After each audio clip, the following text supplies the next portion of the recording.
Coucou tout le monde, j'espère que vous allez bien, c'est Candy Shy et je suis ravie de vous retrouver sur ma chaîne Livresque pour faire une gazette. On va parler de mes dernières lectures qui remontent fin janvier et début février. Je vais parler de 4 livres. On commence tout de suite avec Tucker Springs, le tome 4, Soumets-moi à la tentation de L.A. White, aux éditions Milady Romance, collection Slash. Romance, je le précise, homosexuelle. Alors, tome 4, oui. Alors, Milady a fait paraître ça dans n'importe quel désordre, on va dire. Donc, c'est le tome 4. Voilà. Mais les tomes sont indépendants, donc ils peuvent être lus l'un n'importe quand de l'autre. Je regrette un petit peu parce qu'on rencontre un couple qui est déjà formé et qui fait partie du début de la saga. Mais bon, tant pis, ça m'empêchera pas quand même de le découvrir. Ça n'empêche rien. On sait juste deux, trois choses sur eux. Donc, je découvrirai ça plus tard. Donc ici, comme le titre, enfin comme la couverture le précise, le montre, nous avons je vais y arriver, un jeune pasteur et un jeune tatoueur. Ces deux hommes se rencontrent et advient de là une romance. Vous vous doutez bien, c'est une romance gay, vous vous doutez bien qu'il y a de la romance, effectivement. Donc ici, cette lecture, alors c'est écrit très gros, c'est très court, ça fait même pas 300 pages, c'est écrit gros, donc j'ai bien aimé ma lecture, c'est des lectures détentes, vous voyez, c'est des lectures sans prise de tête. C'est pas forcément les lectures qui vont me rester gravées dans la mémoire, dans la même veine de ces romans-là qui sont détentes mais qui n'apportent pas forcément, voilà, qui ne marquent pas forcément dans la mémoire. Et il y avait eu Après l'effort, pareil, édité chez Milady Romance, collection Slash. Donc voilà, c'est simple, c'est facile, ça coule de source, on voit arriver la chose, bien évidemment. Rien de révolutionnaire dans la romance contemporaine ou slash, enfin oui, c'est quand même de la romance contemporaine parce que c'est de nos jours. Rien de révolutionnaire, mais je trouve que ça va très vite dans ce roman, enfin dans ces petits volumes comme ça, là, ça va très vite. On n'a pas forcément le temps de s'attacher aux personnages. Il manque de profondeur, il manque d'émotion. Voilà, c'est des petites romances légères, pratiques, on va dire, simples, voilà, qui se lisent en une heure ou deux, c'est lu. Voilà, c'est très très simple. Mais ça fait passer un bon moment, c'est détente. Donc, c'est ce que je lui demandais. Je voulais le sortir depuis un moment. Voilà, je savais à quoi m'attendre un petit peu. Donc, je ne suis pas déçue. Au contraire, c'était sympa. Le concept est bien. Donc, mais il n'y a rien de révolutionnaire. Il n'y a même pas un moment donné où on a un petit pic d'émotion à se dire, oulala, là là, est-ce qu'ils vont arriver à être ensemble et tout. Non, pas du tout. Voilà, donc c'est le plus simpliste du monde, le plus simple du monde. C'est pas forcément un roman qui restera gravé longtemps dans ma mémoire. Je pense que je garderai bien sûr quelques bribes de ma romance. Mais bon, à sortie de là, voilà. Il ne se hissera pas dans les meilleurs slash que j'ai vus. Loin de là. Mais bon, ça m'a fait passer le temps, c'est ce que je voulais à ce moment-là. Je voulais une lecture rapide, simple, qui aille très vite pour essayer de découler le plus de romans possible dans ma palle. Et ces romans-là sont parfaits pour un dimanche après-midi. C'est ce qui lui est arrivé sur mon canapé. Voilà, il a été gobé en un rien de temps et c'était tout ce que je voulais. Donc une petite romance sympathique, voilà, légère, c'est tout ce que je lui demandais. Donc je lui mets un 6 sur 10. Ensuite, une aventure d'Alexia Tarabotti, donc Le Protectorat de l'Ombrelle, le tome 3, Sans honte de Gail Carriger aux éditions Le Livre de Poche.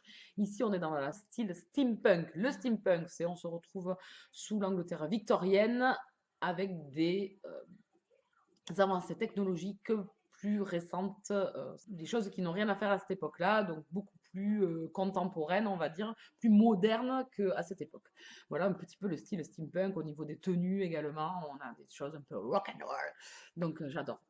J'aime beaucoup le steampunk, j'en lis, ça faisait un moment que j'en avais pas lu. J'avais pris ce roman-là en 2016, ça ne l'a pas fait. J'avais lu la moitié du roman, donc il a gardé en plus le petit pli à la moitié du roman. Alors, une aventure d'Alexia Tarabotti, comment vous dire que c'est une saga que j'aime beaucoup.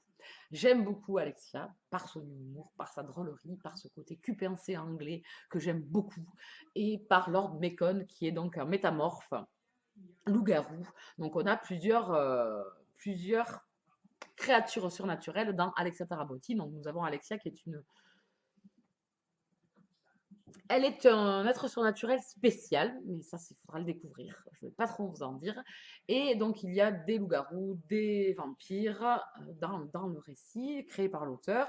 Donc, elle a une plume bien à elle, Gail Carriger, beaucoup d'humour, un peu pince sans rire, voilà ce côté british, comme on dit, humour british. J'aime beaucoup cet univers donc vraiment surnaturel. Et Alexia rencontre Lord Macon dans le tome 1 et s'ensuit plein d'aventures, des enquêtes.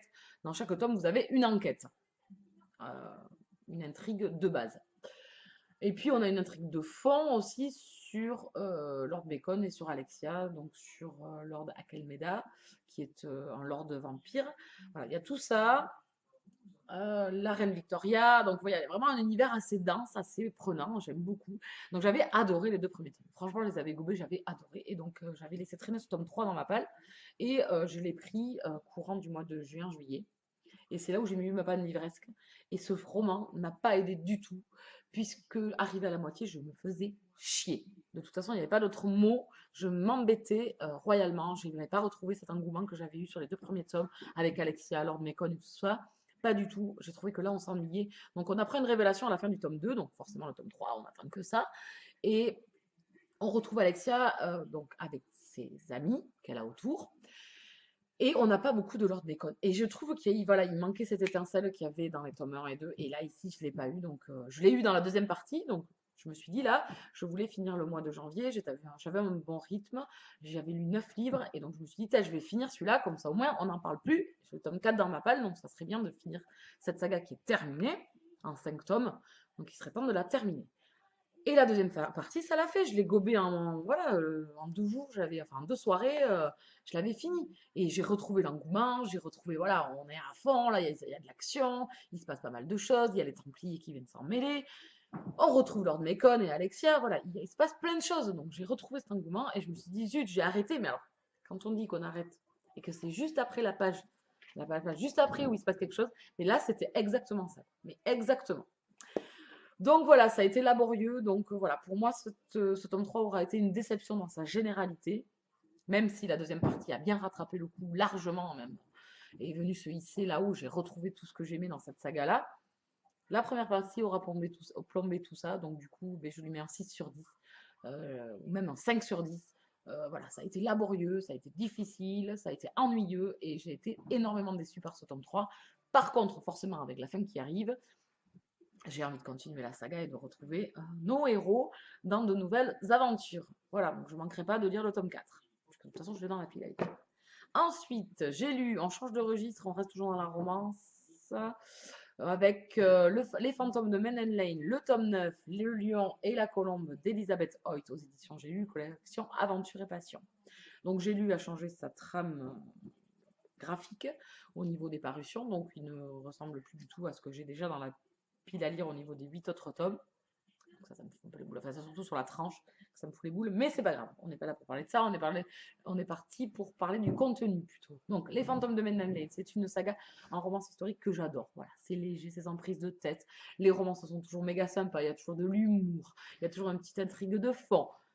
Tous les tomes se ressemblent, c'est rien de révolutionnaire là-dessus, il n'y a rien de révolutionnaire dans la romance historique, mais moi, j'adore, ça le fait à chaque fois. Et ce tome 9 ne manque pas de m'avoir encore une fois régalé. J'ai passé un excellent moment avec Asa, qui est notre personnage masculin, qui la change de tous ces hommes qui étaient un peu rustres et un peu bourrus. Les autres aussi, hein, ils n'avaient rien de charmant et d'avenant. Mais ici, Asa, c'est le gars qui profite de la vie, qui stoppe tout ce qui bouge, qui est vulgaire au possible, qui a envie de rôtir, qui pète. Enfin voilà. C'est un peu le rustros, mais il n'y a pas que ça, parce qu'en fait, il cache une sensibilité derrière sa brutalité. On a un grand homme, et j'ai adoré. Et le duo qui est avec Eve Dinwoody, qui elle est tout l'inverse, qui est un peu vieille fille, qui est un peu coincée. Mais derrière tout ça, il y a quand même de la fougue. Cette jeune femme cache un passé très dur, et on comprend pourquoi elle cache tout ça, et pourquoi elle a du mal à vraiment aller vers les gens et à créer des amitiés et à créer autre chose aussi avec les autres. Donc c'est encore un régal ce tome 9. Donc je suis à jour sur la saga. Le tome 10 va paraître début mars. Donc je ne manquerai pas de continuer la saga puisque là on va passer au duc de Montgomery que j'adore, qu'on a rencontré depuis un ou deux tomes déjà, qui est très énigmatique, pas très plaisant, un peu méchant, donc j'ai envie bien évidemment de le découvrir. Ce tome 9 était excellent, il a tous les registres que j'aime dans cette saga-là, la romance, les deux personnages forts, l'humour et la petite intrigue de fond. Il y avait tout de réuni encore une fois pour me régaler et j'ai adoré Asa, vraiment, il changeait un petit peu de tous ces hommes qu'on a eu depuis le début. J'ai adoré. Il m'a fait un peu penser à Winter, qui était dans le tome 4, un peu rustre, un peu, voilà, au-delà des convenances. L'homme le plus classique du monde, c'est pas un lord, c'est pas un baron, c'est pas un vicomte, c'est pas un duc. Donc du coup, c'est l'homme du peuple et je l'ai beaucoup aimé. Donc je lui mets un 9 sur 10. Et le dernier dont je voulais vous parler, c'était Jeu d'indulgence, le tome 3 de la saga Jeu de patience de Jennifer L. Armentrout aux éditions J'ai lu. Semi-poche, tome 3 de la saga. J'ai beaucoup aimé le tome 1, même si j'avais voilà, des petits bémols, parce que le jeune homme Cameron est trop parfait de chez parfait, il en fait trop. Et voilà, donc du coup, ça l'a pas fait. J'ai pas eu le coup de cœur pour lui, mais j'ai eu le coup de cœur pour Chase du tome 2, qui était voilà, écorché, qui cache des secrets, mais qui n'est pas tout lisse. Et je l'avais adoré. Ce tome 2 avait été un coup de cœur. Et ici, j'ai encore passé un excellent moment. C'est pas le coup de cœur, mais c'est une excellente lecture qui vient se positionner juste après Chase et Cameron est en troisième position. Donc ici, dans Jeu d'indulgence, notre héroïne Kala retourne dans sa ville natale parce qu'elle a des soucis. Elle est à la fac donc avec nos héros du tome 1 et du tome 2 et elle cache un lourd secret elle aussi. Elle retourne dans sa ville natale et là, elle rencontre Jazz. Alors j'ai rigolé parce que Jazz m'a fait penser au prénom du héros de Lucky Arbor que l'on a dans le tome 1 et que j'avais adoré. C'est pas un prénom assez trop commun, donc du coup on s'en souvient. Donc ici, Jazz est excellent. Franchement, je l'ai adoré. Ce jeune homme est génial. On comprend pas trop pourquoi, pareil, lui, il est, il court après elle, pourquoi il est si possessif et pourquoi de suite il évite. On comprend pas, ça va trop vite. On se dit mais bon, ok, le coup de foudre, mais bon, stop quoi. Enfin, dans la réalité, il faudrait peut-être remettre les pieds sur terre quoi. Et on comprend. Au fil de la lecture, on comprend. C'est très prenant. Ici, en plus, on a un peu d'action. Hein, il y a une espèce d'enquête derrière, une espèce d'action. Kala est dans une mer de noir, hein, faut le dire. Donc du coup, voilà, on a un peu d'action. Donc ça changeait un petit peu des autres. J'ai beaucoup aimé.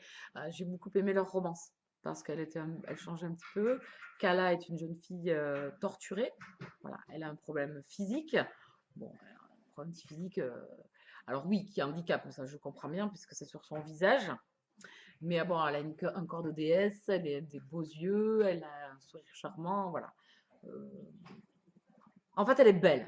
Moi, je l'ai pas trouvé. Enfin, j'ai pas trouvé où était sa laideur.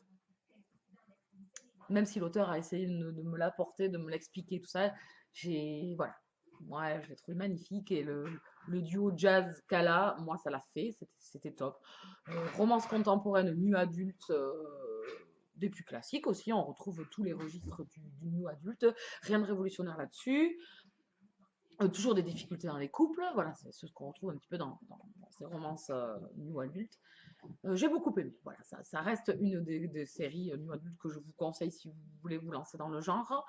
J'en aurais d'autres à citer, plus fortes qui m'ont plus touchée, mais j'ai passé un excellent moment avec ces deux personnages qui apprennent à se construire, qui apprennent à se découvrir, qui apprennent l'amour, qui apprennent à faire l'amour. Voilà, donc j'ai beaucoup aimé, je lui mets un 8 sur 10.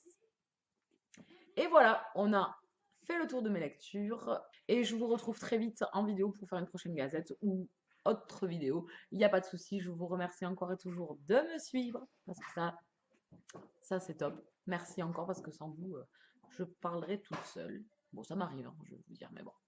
Allez, je vous en mets pas plus longtemps, je vous souhaite une bonne soirée, de très bonnes lectures et je vous dis à très vite. Ciao, ciao!